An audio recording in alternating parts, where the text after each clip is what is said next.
Pernah tak terfikir kenapa kulit nampak kusam walaupun dah pakai skincare mahal? Sebenarnya masalah itu bukan bermula dari kulit tapi bermula daripada usus. Usus kita adalah otak yang kedua, badan tempat bakteria baik dan jahat berkumpul.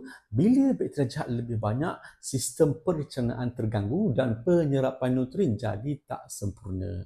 Bila nutrien penting macam vitamin C, E dan zinc tak dapat diserap dengan baik, kulit mula hilang seri, cepat kering dan susah nak pulih bila ada jerawat ataupun parut.